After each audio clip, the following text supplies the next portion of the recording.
Welcome back to our Jefferson Awards special. Our fifth nominee is the think tank behind a popular event coming up in just a couple of months, Extreme Cleanup. But before it was known, it was grown by Curtis Lundy.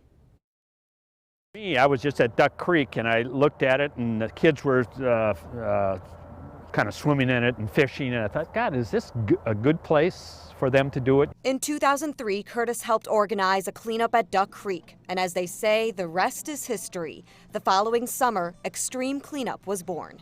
We didn't have the internet then, and everything was by hand. Now, more than a decade later, the Quad Cities community has collected just under 1 million pounds of trash. There's a lot of people that are really enthused and very passionate about it, but I think they all kind of take their cues from Curtis in one form or another. How far do you attract stuff from?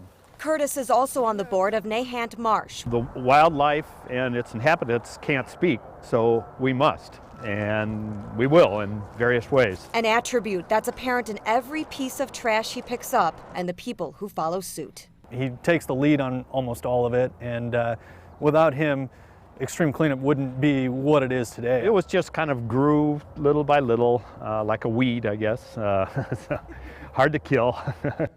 Extreme Cleanup is the morning of Saturday, August 8th. Online registration is open until July 1st at X, that's the letter X, streamcleanup.org.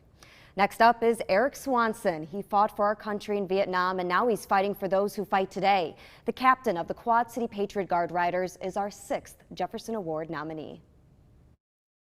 I'm truly humbled. I really am. I really am. Eric led the Patriot Guard Riders in more than 100 missions last year alone, making them the most active chapter in the country. The group, made up of 1,600 veterans and non-veterans, make a point to always be there for our military members and their families, whether it's funerals or homecomings. Thank you for serving. As an honor guard or guardians at an honor flight. Thank you. There will never be a time when any of this is about me.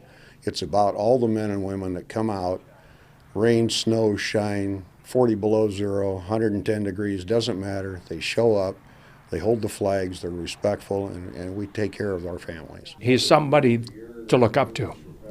And when somebody calls him and wants us to be at a mission, it's always yes. It's all about taking care of our veterans, all of our present military, and those that'll be coming in the next generation. You know, you want to make sure that they're all taken care of and that they know that we as citizens and as a community have their back.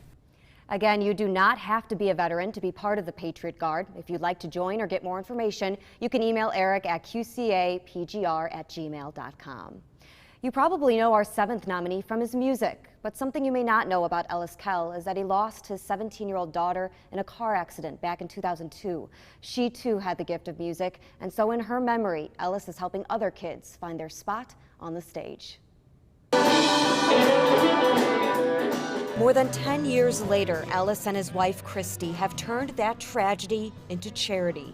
About a month after Carly passed, they started a music scholarship in her name. It's enabled me to give back as a musician to kids, and especially kids that probably couldn't do it if they didn't have some financial help. Kids like Nathan Kudrin's son. He loves music, and I thank Ellis for given us the opportunity for him to pursue that. For them to be able to come here and say, I got to go to rock camp because of that, or I got to take lessons because of this fund, means the world to us. Not just my dad, not just me, but my family as a whole. The Carly Rose Music Scholarship Fund has raised more than $70,000 to date.